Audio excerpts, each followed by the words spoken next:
Right set of slides for you now. So, we'll find out. We'll find out. Are you ready? Go. Motivational speakers, don't you just love them? With their shiny teeth and their shiny hair and shiny suits. And they often come up with these shiny quotes and aphorisms. And when you hear them, you think, yes, that sums it up exactly. It's this light bulb moment. But what we need to remember is that the technology behind the incandescent light bulb didn't change for over 100 years. And that 96% of the energy sent to the light bulb was wasted in heat. It should have actually been called a heat bulb. So to use the image of a light bulb for a symbol for a good idea is probably one of the worst symbols you could use.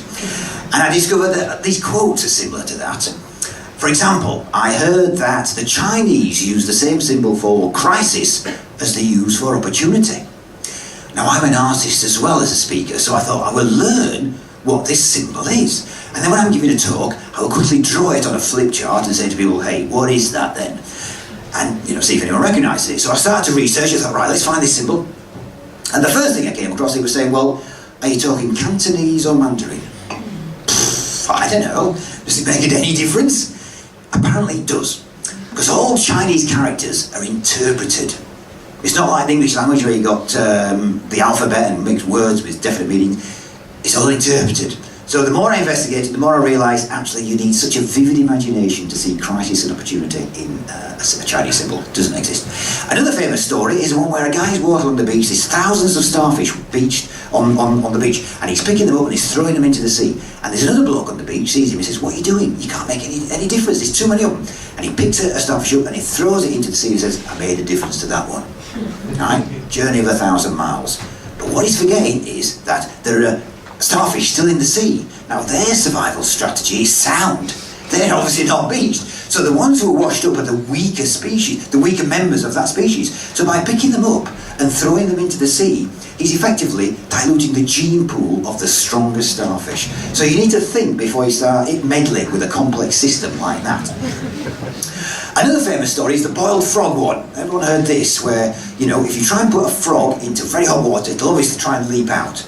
But if you put it into tepid water, then gradually bring up the heat, the frog will contentedly sit there until it's boiled to death. Everybody heard this story?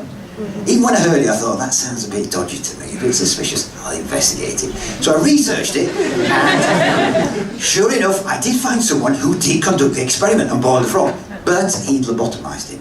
He'd taken the brain out. I thought, that doesn't count, it needs to be a normal frog, a healthy frog.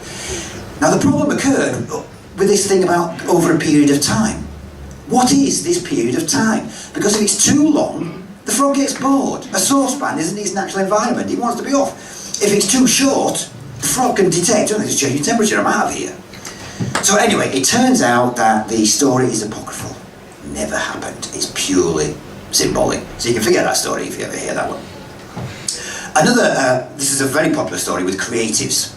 Now the Americans spent over $1 million developing a ballpoint pen that would work in zero gravity, whereas the canny frugal Russians used a pencil. Now that story is true, but you only get a tiny fraction of it, because both the Americans and the Russians started out using pencils. They used the propelling pencils. But what they discovered was that graphite would break off easily. Now graphite is an excellent conductor of electricity.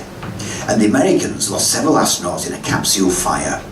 So after that they said we're never using graphite again. So someone from NASA did spend over $1 million of their own money developing the pen, the Fisher pen that would work in zero gravity. Now the full story is, as soon as the Russians got wind of this pen, they put their order in. Because they were having trouble with pencils as well, they realised it was a waste of time. So that one is true, but it's not the full story.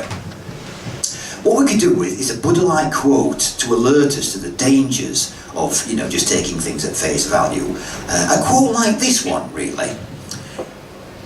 Except it's not by the Buddha, right? He didn't actually say that. And the big fat clue is the word red. Because Buddha came from an oral tradition. Hardly anyone could read or write. So he would never use the word, it wouldn't make any sense to anybody. So it's wrong. And so what we need is a Buddha-like contemplation of stuff that we hear or read off the internet, and we need to believe nothing, question everything, And until we've researched it for ourselves and satisfied ourselves from various sources that it's true, don't believe it. Thank you very much for listening.